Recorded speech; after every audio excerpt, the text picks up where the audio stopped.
Sure. I wanted to see what I looked like on the Post trading card. Well, kids, baseball season's here again. And with Post Cereal's baseball trading cards, you can get a rundown on all your favorite players. The players were so good about it.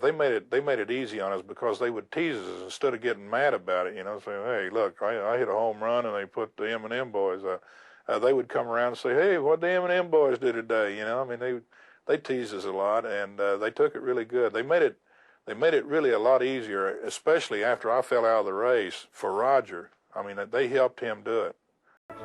1961, the epic race with history. He and Roger Maris, feasting on the pitching of the first expansion season, chased Babe Ruth. Here comes Roger Maris. Just standing up, waiting to see if Maris is going to hit number 61. Here's the windup. Fastball hit deep to right. This could be it. Way back there. Holy cow, it's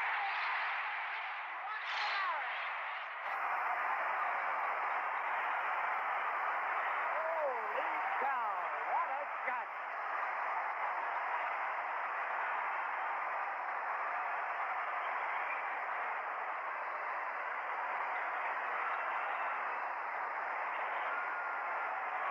Another standing ovation for Roger Maris. 61 home runs, and they're still fighting for that ball out there. Maris wins the race. Mantle wins the fans. Mickey Mantle's career was plagued with injuries. He underwent several knee surgeries, had fractured bones and other maladies, including a hip abscess that ended his race with Maris to break Babe Ruth's home run record. Before every game, Mantle would wrap both legs with bandages in order to play. After tearing his knee up during the 1951 World Series, he would never again play a pain-free game. For years, Mantle has joked, if I'd known I was going to live this long, I would have taken better care of myself. The line always got a laugh, but shortly after New Year's, the announcement came. Mickey Mantle had checked into the Betty Ford Clinic seeking treatment for alcoholism. Then, just days after he returned home, his son Billy died of a heart attack at the age of 36.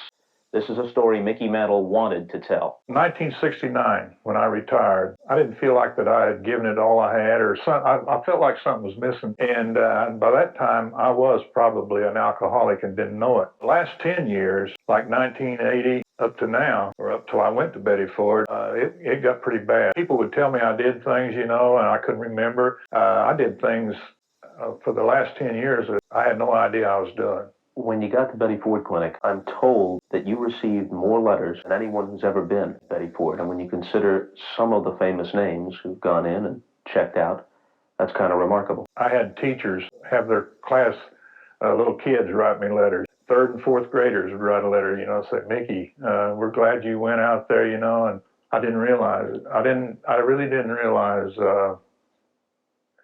until I started getting those letters what I did mean to some people.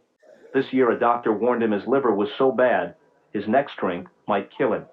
With the urging of sports broadcaster Pat Summerall, a longtime Mantle friend who himself had been a patient at Betty Ford, Mantle checked into the clinic. I can tell by the way people look at me and talk to me, are you doing all right? You know, they can't believe that I really have stopped drinking. I'm surprised myself that I don't really even want to drink. Now, you come out of Betty Ford, and everybody believes this is an important crossroads in your life.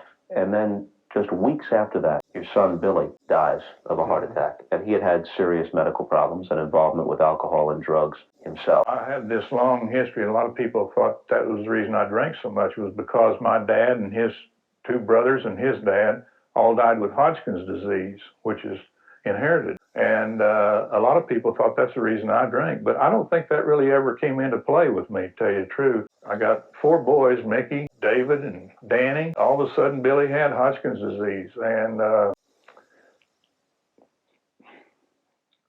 getting rid of it, he had to take chemotherapy and stuff, and they gave him some Delata. And for some reason or other, he got hooked on drugs, and he just never could get over it. But he did die of a heart attack. Are you a changed man? Oh, yes. How? Well, I'm not going to drink anymore, and I'm going to start trying to give back some of what people's given me. I hope that people at the end will say, he turned out all right. I'm proud that I named my son Mickey. That would be nice. June 8th, 1995, Mantle underwent a 7-hour liver transplant surgery at Baylor University Medical Center in Dallas, Texas.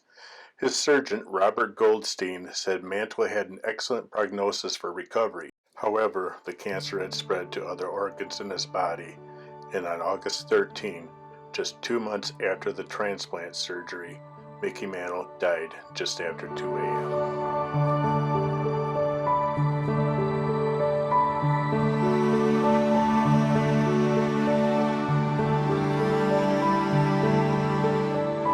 I would like to say to the kids out there to take a good, you talk about a role model. This is a role model. Don't be like me, you know? I mean, God gave me a body, ability to play baseball, and that's what I wanted to do. It was just wasted. I was given so much. I blew it. He was our guy. When he was hot, we felt great. When he slumped or got hurt, we sagged a bit too. I just hope God has a place for him where he can run again, where he can play practical jokes on his teammates and smile that boyish smile. Because God knows no one's perfect. And God knows there's something special about heroes. So long, Mick. Thanks.